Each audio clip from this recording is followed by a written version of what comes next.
네, 안녕하세요. 치킨스탁TV입니다. 올해 미국에서 보이는 특이한 현상, 그리고 그와 관련된 투자 아이디어를 이야기해보고자 합니다. 올해 미국에서 총기 판매가 급증했다고 합니다. 그래서 이렇게 줄을 서야지 총을 살 수 있을 정도라고 합니다. 코로나19 발생 이후에 미국인들의 총기 구매는 사상 최대치였다고 합니다. 여러 이유가 있지만은 치안이 불안하다. 그래서 스스로를 지켜야 된다는 생각이 일단 첫 번째고요. 정부가 여러 비상대책을 펼치면은 개인의 자유권이 침해될 수 있다. 또 총기도 못 살 수도 있다. 이런 우려도 있다고 하네요. 전통적으로 미국에서의 원래 총기 구입의 고객은 보수적인 남성, 백인이었는데 올해는 여성과 소수민족을 포함해서 그 숫자가 급속도로 늘어나고 있습니다. 총기가 매달 팔린 건데요. 조금씩 이렇게 증가하긴 하지만은 이렇게 줄어들던 트렌드가 또 다시 이렇게 증가하는 모습을 보여주고 있습니다. FBI가 발표한 숫자에 따르면은 올해 1월부터 9월까지 총기 판매는 지난해 같은 기간보다 이제 40% 정도 누적으로 증가한 것으로 나타나고요. 이렇게 레벨업된 모습이 나타나네요. 6월 달에 조지 플로이드 사건이 있었을 텐데 이때 제일 많이 증가했었고요. 그 이후로는 좀 내려온 모습이지만 여전히 높은 수준입니다.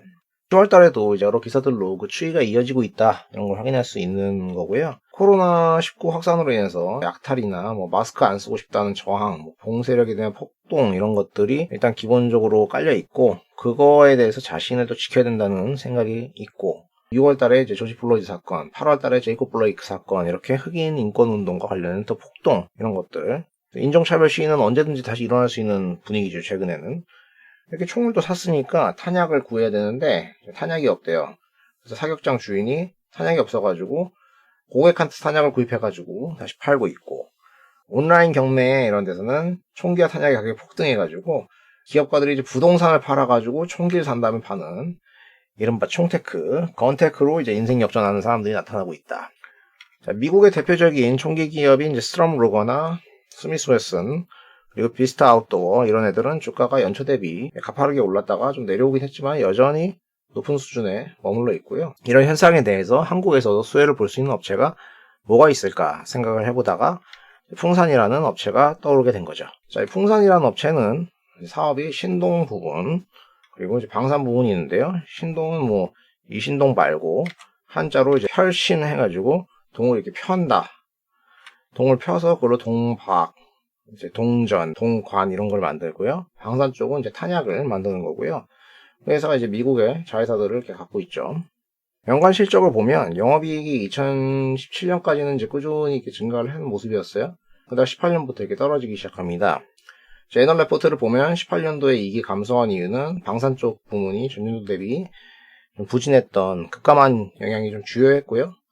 19년에는 이제 신동과 방산 둘 다 좀 부진하면서 이게 실적이 안 좋게 됐다.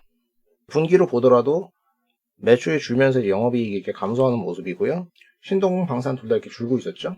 영업이익이 이렇게 꺾이니까 주가도 같이 꺾였는데 이게 이제 최근에 반전을 물색할 수 있게 되었다.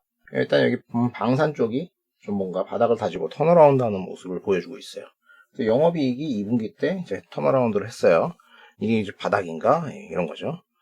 방산 부분은 일단 뒤에서 좀 얘기하고요. 신동 부분부터 얘기를 하면은 신동은 매출이 구리 가격에 연동되는 경향이 있습니다. 요 이제 파란색 신동 부분 매출이 구리 현물이나 실물에 연동되는 모습을 보이죠. 근데 이제 구리 가격이 최근에 이렇게 반등을 했거든요. 근데 매출은 바닥을 찍었으니 이렇게 돌아와야 될 거다. 이런 전망을 해볼 수 있는 거죠. 신동은 이제 비즈니스 모델이 동을 가지고 가공하는 거니까 동 가격하고 동사의 가공 마진은 이제 큰 상관이 없다고 생각을 할 수가 있는데 일단은 매출의 탑 라인 자체가 구리 가격에 연동돼서 증가하기 때문에 전체 규모가 증가하는 거는 긍정적인 부분이 있어요. 그리고 원재료 가격이 오르면은 이제 재고로 들고 있는 것들이 평가손익이 발생을 해서 그 부분도 긍정적인 부분을 감안해야 됩니다. 자, 근데 구리 가격이 최근에 왜 올랐냐? 전 세계 구리 강산이 칠레랑 페루가 유명하거든요. 근데 이쪽이 이제 최근에 코로나 쇼크로 인해 가지고 광산업체도 어렵다. 그래서 추가적인 투자를 안 하기 때문에 공급량이 회복되기가 어렵다. 이런 이슈가 있었고요. 실제로 페루 같은 경우에 구리 전광의 생산량이 이렇게 감소한 부분을 볼 수 있습니다.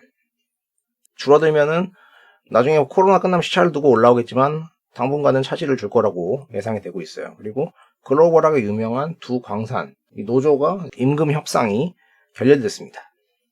그러다 보니까 이제 칠레 쪽에서 차질을 갖고 올 전망입니다. 공급이 줄어드는 와중에 중국이 멈췄던 경제가 돌아 정상화되면서 원광이든 메탈이든 이렇게 사고 있어요. 다시 이게 올라오고 있죠. 이런 부분 때문에 수요도 이제 정상화되면서 구리 가격이 오르게 되었다.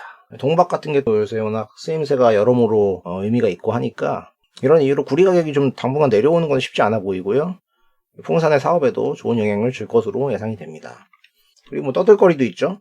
코로나19로 인해서 동전이 부족하다 이런 뉴스는 이제 6월 말쯤에 나오기 시작했는데 연준에서는 일단 공급을 확대하겠다고 했고, 그리고 타코벨에서는 동전 내면은 무료 타코 준다 이런 기사까지 나온 걸 보면은 풍산 동전도 만드니까 뭐 얻어 걸리면은 조금 긍정적인 매출이 발생할 수도 있습니다.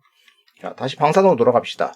부문별 매출에서 이 방산 부문은 한국의 탄약류 수출하고 연동성이 되게 크다고 할 수 있어요. 거의 비슷하게 이렇게 움직이는 모습 보이죠? 근데 이 부분이 한국의 탄약이 3분기 때 크게 상승했어요. 그러니까 풍산의 방산도 2분기 때보다는 더 좋을 것이다. 과거 국내 탄약 수출은 나가는 지역이 주로 이제 중동하고 미국인데 전체에서 보면 중동은 뭐 하던 만큼 거의 연동돼서 움직이다가 최근에 다시 이렇게 좀 올라왔는데 요 구간에서는 미국 쪽은 되게 없었거든요. 급감했었어요. 그러다가 요즘 갑자기 20년 들어가지고 급증하는 모습을 보여주고 있습니다. 탄약을 만드는 풍산의 방산 매출이 3분기에 호조일 가능성이 전망되고 있는 이유죠. 자, 미국의 총기 관련 업체들 주가가 최근에 나쁘지 않은데 풍산은 뭐 그거에 비해서는 탄약을 할 걸로 생각이 되고 있는데 0% 수준이었다. 실제로 이제 최근에 이제 신동하고 방산 쪽이 다 긍정적인 상황이 펼쳐질 거로 이제 보고 있었죠. 바닥이 확인되는 모습을 보여주고 뭔가 개선되는 모습이면 주가가 올라가 줄만 하지 않냐 이런 판단입니다. 복합적으로 볼 때 실적들은 단기 저점 요소는 다 확인했고요. 현재 시가총액이 한 7천억 정도 언저리 있는데 본격적인 턴어라운드는 이제 지켜봐야겠지만은 현재로서는 이 정도 수준만 올라와도 주가가 뭐 18년 정도 수준까지는 올라올 만하지 않을까 생각을 하고 있고요. PBR 레벨은 0.5배 수준, 주가도 역사적 바닥권에서 최바닥은 아니지만 여전히 낮은 수준에 머물러 있고 3분기 턴어라운드 같은 것과 눈에 보이니까 이걸 확인해 보면서 접근해 보면은 나쁘지 않은 기회가 있지 않을까 결론내 봅니다. 자, 오늘은 미국의 총기 판매 급증에서 아이디어를 얻어가지고 풍산이라는 회사를 분석해 봤습니다. 도움이 되셨다면 구독과 좋아요를 부탁드리고요. 시청해 주셔서 감사합니다.